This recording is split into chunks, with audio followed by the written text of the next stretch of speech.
Okay, so we are back. It's actually a day since I recorded the last part. Woohoo! So we're working on the tactical console at the moment. Obviously, you can see on the screen there. What's up top bit? Oh, it's a patch mesh. Did I not speed this bit up? Probably not. Anyway, what was I talking about last time? I was talking about looking at how sets are redressed and whatnot for alien environments and the reuse of props and whatnot.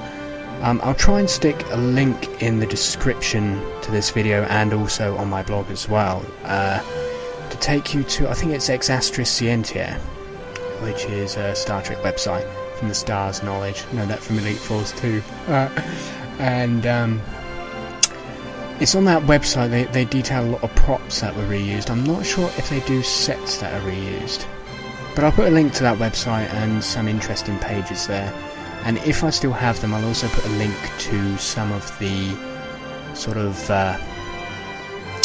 what would you call it, prop auctions and stuff that happened in the past. And they have some nice images of redressed things. Like there's a Cardassian console that was redressed to be Klingon in Enterprise, and all these sorts of bits and pieces and, you know, knickknacks and things. I'd like to own some of them actually, but they probably cost thousands and thousands and thousands, so I'm not going anywhere near that. I'm not spending that much money. Hey, I wouldn't even spend like 100 quid on it. But there we go, there's nothing then in. It's not going to be anything more value-wise than just reference material, so images will have to do. So we're about to finish with the tactical console soon, I believe. Going for a speedy bit at the moment, which is kind of hard because it doesn't display right on my screen, so I can't actually see precisely what's going on, but I'm sure I'm doing a wonderful job. Always doing a wonderful job. So yeah, I'll put some of those reference materials in the description so you can have a look if you're interested in that sort of thing, if you're a mapper. It occurred to me actually that I've been doing a lot of this commentary in terms of appealing to mappers, but there are really no mappers for RPGX left out there. There's not many other sort of left at all, which is a shame really. So there's a tactical console complete anyway. I'm completely clueless as to what's going to come next because I cut this video this morning, so it's 19 minutes and 21 seconds long. That's without the end bit, which I'll add in. So do I make some adjustments here? I think I decide to bring the edges in a little bit because I'm a bit worried about the amount of space coming up the steps there. So you might get sort of stuck on the console. There may not be enough room to manoeuvre, so I think I bring those edges in a little bit. And it looks alright. Patch meshes probably would have been the better way to go with this, but yeah, you know, what's done is done. And we're not all that far off actually. I think by the end of this video we've got just a few more walls to do. We add in the helm console and a few chairs, and it's not all that far off. And then I've got a picture at the end of the first render of it, and then what I was considering doing as well was just quickly loading up the map and just walking you around it just to show what it looks like in game and whatnot, with some limited lighting of course. So, oh dear, I'm so tired. It's like almost 10 o'clock. I've been up since 7. I've got to get up at 3 tomorrow morning to go into work. And I went to the opticians and found out I have some sort of thing in my eye, and I may have to go down the emergency room to have it removed, and that's all such fun. My eyes ache to hell. But I have to get this done. It's been recorded like a week ago and it's getting to be a bit much now. I want this released. So here you can see we're adjusting the floor. I like to adjust the sort of border of the floor to go around the console whenever I can. It just adds again to the contrasting and makes it look a little bit better. So by this point I think I'm about happy with the tactical console. Obviously it hasn't got any LCARs on it yet, but that's alright, we don't mind. This sort of central bit here I think I turned to basic dark just to see how it would look solid, and just to check that there's no sort of gaps or anything that looks a bit stupid, but you know, between the tactical console and there. And it looks fine, looks alright, so I change it back, haha, I do remember that bit. And where are we going to be going from here? Where are we going to be going from here? I need to turn those pillars round soon. I'm not sure if that's... yes. When I put this wall in on the other side of here, I neglected to check to see if it was going through the console there or not. My bad. But only took a little while to sort that one out. So it's starting to look a bit like a ship, but I must say it doesn't look all that sort of Starfleet-y, really, for what it is. I mean, those pillars, I'm not sure if I like them, if I'm going to keep them. They kind of look alien, more than Starfleet. So we're taking a look at that wall that's on the screen now, I believe, and at this point I'm probably talking about how there's no console there. Because of the pillars or whatnot, a texture change isn't going to be ideal. So you can't sort of have a texture with panels and stuff on it, because it's just not going to blend very well. So I think I decided to put in some random pipes and stuff in here.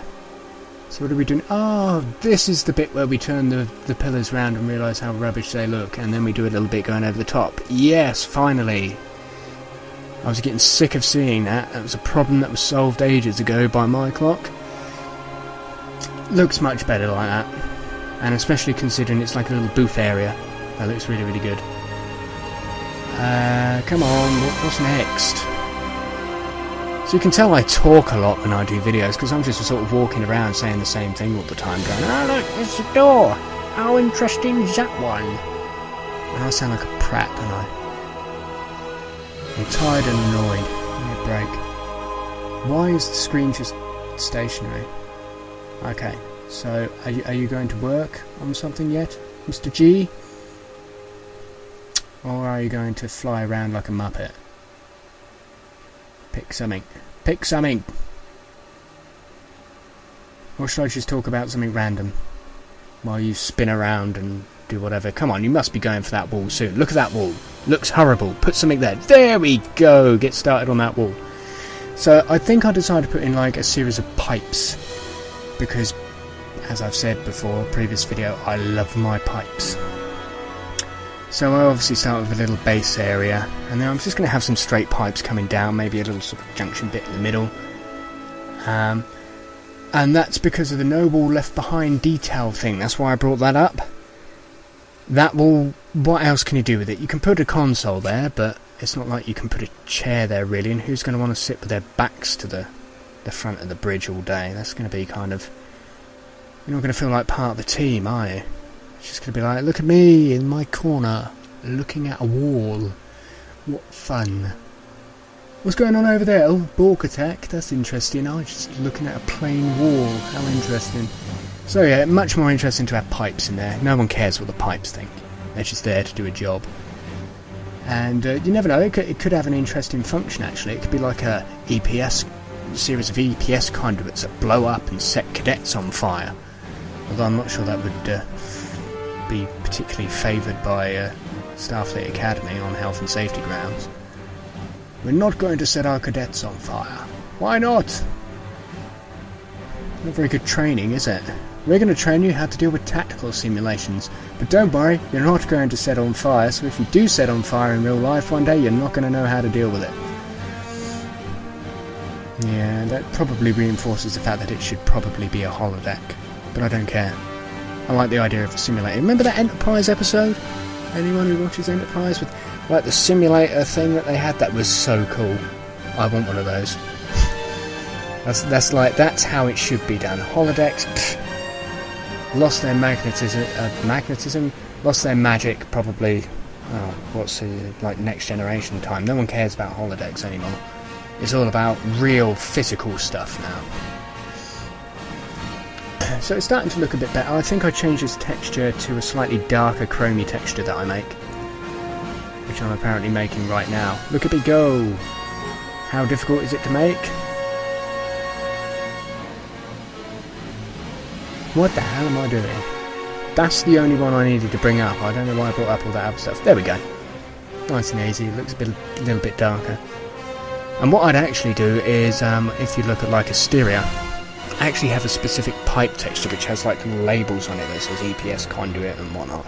Looks just you might as well. One texture or two textures to alternate the pipes or whatnot. It takes 2 seconds to make, and it just looks a lot better having little labels everywhere. This is the point, obviously, as you can see, I'm putting in some pipes, and I go with like a fuse box design. One of the other things is know your stuff. I think it was the last griff rule. Know your stuff, do your research, document.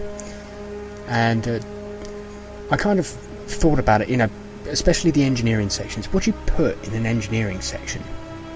Plain walls with just a big glowing warp core in the middle. It doesn't feel like an engineering section. You look on say, a submarine, or say a battleship, or even modern day spaceship. There's always stuff everywhere, all over the walls, and sort of everything. Every space is utilised. That's what it is to be a military ship, and that's what it is to be a spaceship or whatnot. No space is wasted. What's the point?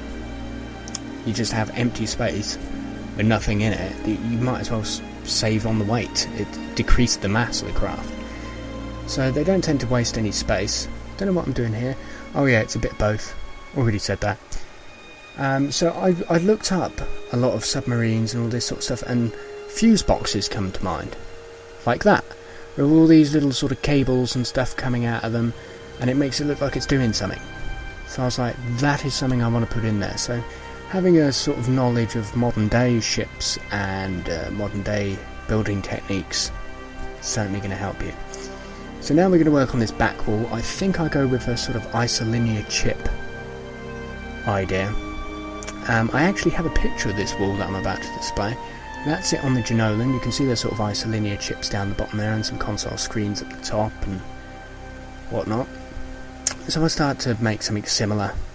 Sort of basic little isolinear areas, a few curves around the top there. Yeah, that's the isolinear area, and then I start to import some new textures from Mysteria, slightly changed to suit the map and whatnot. So, I forgot I made the little thin bit in the middle there. Amazing how many things you forget when you haven't seen it for a while. Even the pipes, gotta have the pipes. And then these are like sort of semi-replicator thingies. They look really weird. Wow. That is completely off scale. I mean, literally these console bits at the top here. My character's head comes to about the top of the isolinear sort of boxes there with the black glass texture on them. So how is he going to use consoles up there? Must be for your extra tall crew members.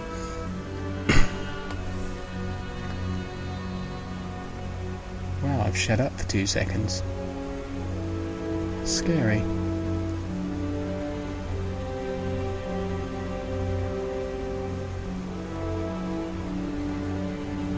Right, that's all the peace and quiet that you're going to get. So, obviously I'm going to finish off this bit while that's going on. What have we got?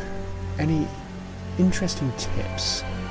Tips relevant to this that I could give? I don't know, really. I mean, I suppose if you look up all these props, because that's the main reason of these videos, it's just the attention to detail that I have.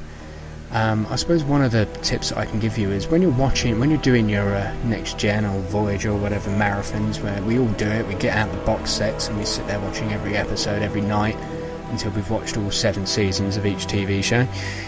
When you're doing that, and you've seen the episode loads of times, you know what's happening in the foreground, look in the background. And it's not so much on Voyager where, you know the bridge, the engineering section, don't worry about that, no one cares about that. It's Next Gen's quite a good one for it. In fact, they're all quite good for it. Look in the background of these sort of weekly ship locations, just alien ships, or in like Next Gen you have Federation Colony, and look at the sort of items in the room. And just try and remember them, because you'll find out how often they sort of pop up all over the place. Like, obviously the other day I mentioned the Pasteur console. Oh, I'm doing the pillars now. But yeah, I mentioned the Pasteur console being used in like Workforce, and it was a Borg console. I think it was a Borg console in Star Trek Borg, the game. They used it as a Borg console. See, how do I know these things? I also know that the saucer section used, the model saucer section used for crashing into the scimitar in Star Trek Nemesis was used in the regeneration debris field in Star Trek Enterprise. How irrelevant. So I'm kind of speeding around here. I think I'll just tidy up the walls here, and I add in the console, which here's one I made earlier, sort of thing. This is a passenger style helm console. It's not all that accurate, come to think of it. Those sort of side bits, those straight bits coming down, should actually go off at probably like a 20 degree angle or something. But that's fine. I can't map at a 20-degree angle reliably. Let's just do it like that. Stops the arguments then. Well, me arguing with myself. So we chalk it, which is absolutely pointless because I'm just going to make it basic anyway, because it's pretty much all basic and I can't be bothered to chalk all the edges. And we're going to have to make it match the Voyager style tactical consoles as well. You're going to want to keep that blue light across the bottom, the chrome section and the basic, and sort of that dark like glass texture bit as well, which is going to be around quite a bit. So there we go, off speeding, trying to match it as closely as we can. You can see we changed the bottom there, add in those little rows of lights. Again, I feel like a weatherman, and I'm not going to do the weatherman thing again. That was so bad.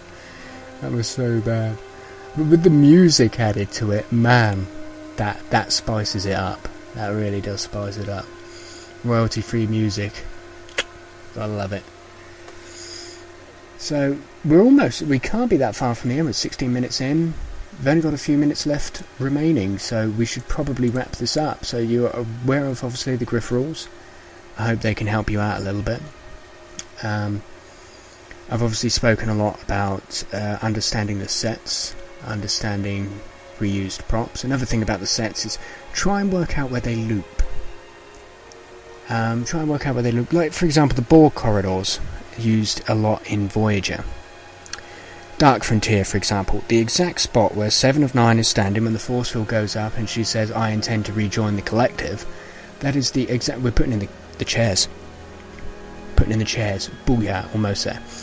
But that is the exact same spot that Tuvok and Kim walk by.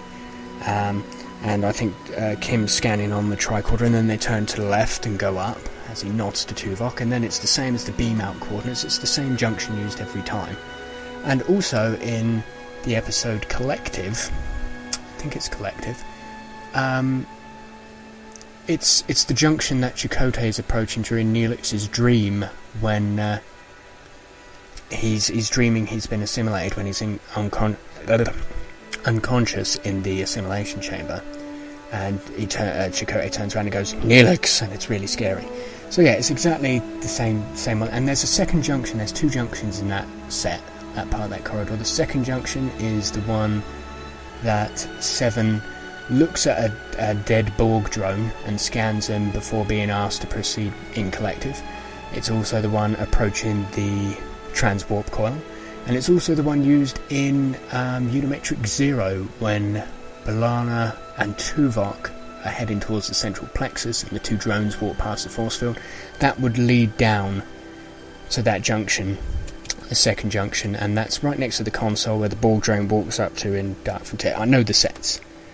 You can guess them. If you just look in the background, they want to focus you on the characters on the foreground, but you actually get to laugh when you work out what the sets are like and you realise that they've actually, like even on Voyager, they get Janeway and 7 to walk down a corridor, and then they show close-ups, and then suddenly they're in a different part of the corridor walking down the bit they just walked down. It's really funny. So anyway, I've babbled on enough. Maybe that information will provide something to you. Maybe it'll be useful. Just think about it when you're watching the show. Just keep an eye on the background. It can really help you map if you begin to realise these sort of things, and you begin to realise, well, that was used here, this was used there. It can really help you out. So I won't go on about that anymore. There's very little left. I've obviously frozen the end of the video. I'll show you a shot now of the render. It's looking pretty good so far.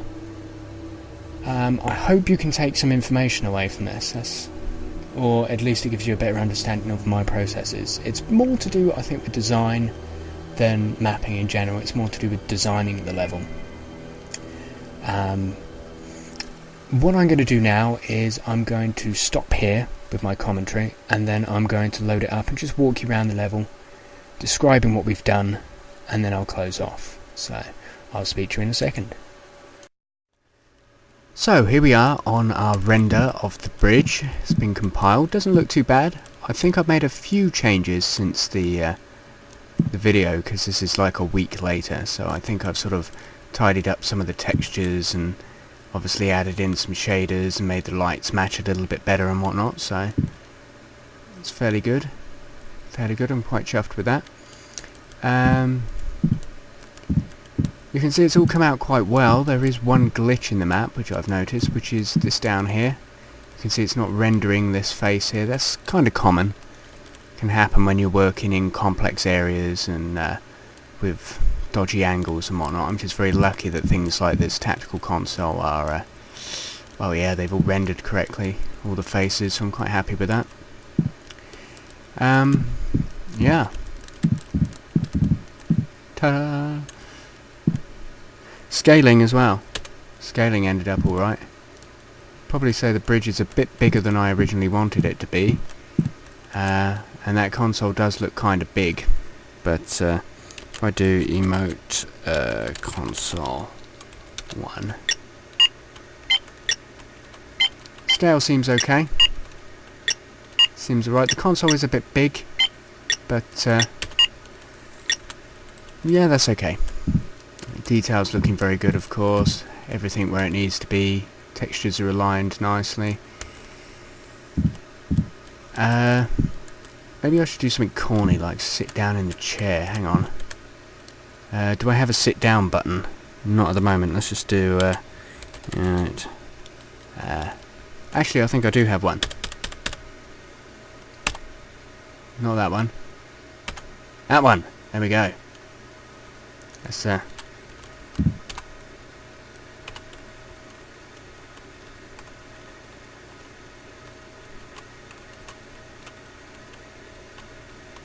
wow, this is kind of hard to control. Lift up, and so there I am, sat in the chair in a sort of slanted position, like, hey, I'm the captain.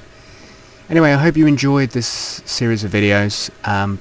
I have sort of rambled on a lot, but I hope at least some of the information here will give you an insight into how I design and create maps and whatnot, my design processes, and also if you are a mapper for Elite Force or RPGX or other stuff that uses sort of Radiant for level editing, maybe it's just giving you a few pointers or insights into ways that you can improve your own maps, and you know, hope you enjoyed watching as well. Hope you found it entertaining as well as informative. So thank you very much for watching. If you want to see more videos like this, if you want to see me, I don't know, I can carry on with the ship if you want. I can. It doesn't need to be completed for a while, so don't hesitate to ask. And if there's specific things you want to see, feel free to ask that as well, and I'll try and put them in. Asteria progress. It's probably worth mentioning that I obviously haven't worked on Asteria since I think it's been about January time, because I have had some problems. I'm traditionally a single player modder for Elite Force, which means I don't know a lot of the RPGX entities, and I know what I wanted to put in there, but these were based on single player entities and interactions and whatnot. So I've been pretty much building a series of test maps over the last few weeks, months even, quite a few months, to get all the functionality into this map that I want. It will be well worth the wait. The other option was, of course, to remove. I'm sure you've probably seen the footage of Asteria with the damage control systems and the damage report and toggling systems on and off. There was a problem with that, and I had considered removing and stripping all of that out. But fortunately, I've learned how to do it now, so these months have kept it in. And there's other stuff I'm going to be adding in that I hadn't considered as well, so be patient, it's on its way. Thank you for watching. Let me know if you want to see anything in particular, if you want me to do another behind the scenes video with this. And take care guys, have fun.